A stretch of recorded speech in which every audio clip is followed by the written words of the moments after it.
do the Sauterne first. Yeah, so Sauterne, just in case anyone's embarrassed to say they don't know it, shouldn't be, but it is a famous wine from right near Bordeaux, France. It's a wine that employs a particular method of concentrating the sugars in the grape. The grape is attacked by a mold, a rot, called botrytis, which they call it a noble rot. We should let the wine expert talk about this, but so essentially that fungus kind of starts to rot the grape. The water in the grape is allowed to escape and it concentrates the sugars, so it makes helps make a sweet wine, but it also adds a particular savory aspect to the wine that makes it really well balanced, because it has good acidity, it has concentration of sugars, and it has this kind of rich savory aspect to it. So it's got almost every flavor profile you can imagine all at once. It makes obviously some of the most famous Sauterne Chateau Cam is considered one of the greatest wines in the world. I get people asking me all the time, what cask did it come from? And I did some checking. Chateau Raven U is the Sauterne. It wasn't UCAM. Those barrels are a little expensive. I'm going to talk about barrels here in just a bit. You'll see what I'm talking about. Anyway, so the distillation now continues. We go through these condenser. This is an old-fashioned condenser. It's a big tub of cold water with what we call the worm inside, the copper pipe where the steam is coming out, going through. And now it's going to go through a very important device called the spirit safe. This is where the stillman now applies his skill. He's watching this distillation happen. As the alcohol's coming out, what he's doing is he's making measurements. And he's measuring viscosity, alcohol levels, clarity, all these different things that he's looking at, because at the beginning of your distillation, you have what we call the foreshots. Over here we call it the heads of distillation. In the foreshots, they tend to be very severe, heavy alcohols. And again, you don't want too much of that. That will spoil your batch. So what the stillman's going to do is, as he's making his measurements, at the beginning, he's going to take this lever up on top. He's going to pull it over here. It'll take this pipe, move it over to this beaker, and that'll send that first portion off into a separate collection tank. We're going to get rid of those heads, or those foreshots. Now it starts to clear up, and you've got pure running spirit. Now you move the lever back, and you take what we call the center cut. Okay? So he moves the lever back, puts the pipe over here, and now he's going to make his cut. Here's a guy actually making his cut. At the end of your distillation, you get what we call the feints. Feints, or here we call tails. Now you get into very light alcohols, sulfurs, some stuff that you really don't want. So again, the stillman will make move that lever over, send it into that collection barrel. That then is taken and put into the next batch to be redistilled. And that redistillation will happen over and over again. That's exactly what each distiller is looking for. It's that center cut that they're trying to make. Each distiller has his own style. In fact, John will probably talk a little bit about that when he gets up here, because I only learned today where some of those heavy phenols are coming from, which was interesting. So the spirit's coming off the still. This is what it looks like. It's the color of water, no color to it. And from there, it's going to go into the collection tank and then into the barrels. And of course, that's where the work really begins. Now it has to go into the warehouses, and it's going to have to sit there for at least 3 years. 3 years before it's legally single malt. We can't sell it or use it up until that point. I mean, you can sell it, but it's not legally single malt. So 3 years, now the blenders are going to want to get this young whiskey.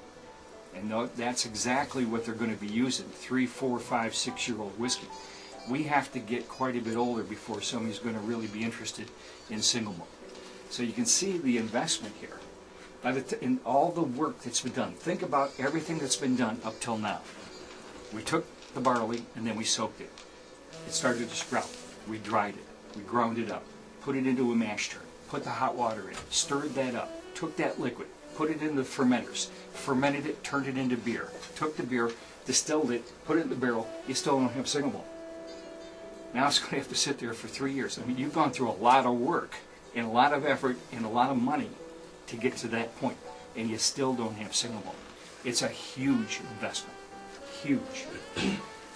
So now these barrels are going to sit there, and they're going to go through this aging. And the aging process really is twofold.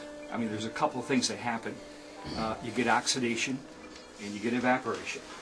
Oxidation in the barrel of whatever was in the barrel, because in order to age single malt, interesting enough, they're only going to use primarily used barrels.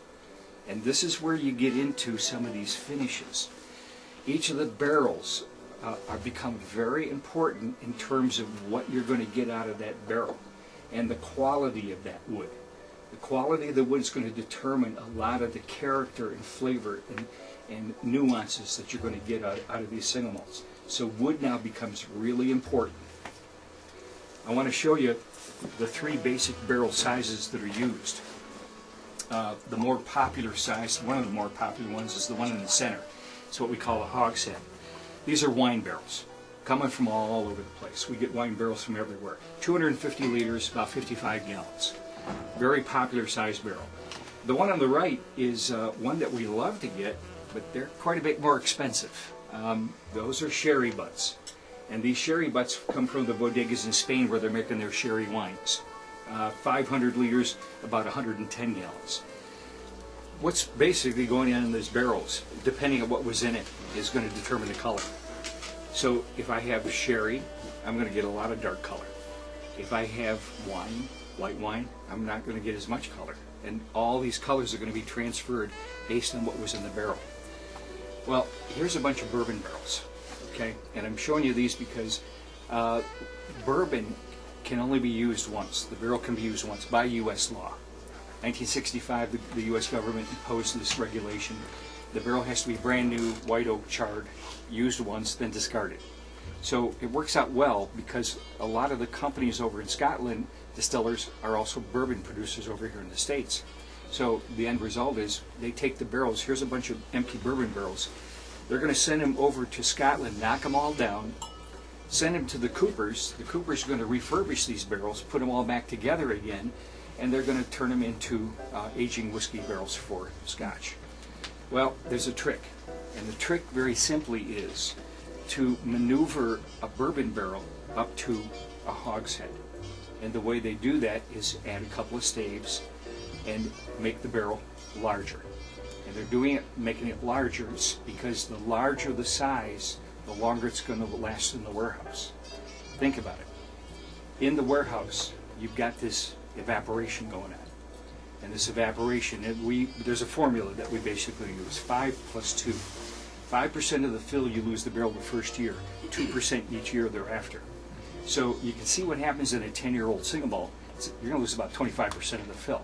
That's what determines your cost. Every year, it starts to evaporate out. So if I have a little tiny 40-gallon bourbon barrel, it's not going to last as long as that big sherry butt. And that's really what it comes down to. So they will rework these barrels and turn them into a larger size. Once the barrel has been used, the question came up, how many times can we use it? The barrel is going to get refurbished. Once it's emptied, it's going to get sent back to the cooper. The cooper's going to refurbish the barrel, and what he's going to do is he's going to make sure it's all ready to go again for another fill, but then what he's going to do is he's going to retoast it. And retoasting it basically pops the grooves back open. Because what's happening is, as the malt sits in the barrel, these grooves start to close down and they get tight. Over probably 8 to 10 years. Tightens the barrel right up. Now we empty the malt, send it back to the cooper, he pops those grooves back open by retoasting the barrel. Now we've got, again, the grooves open, but as John indicated, if it's a second fill, a lot of the flavor's already gone.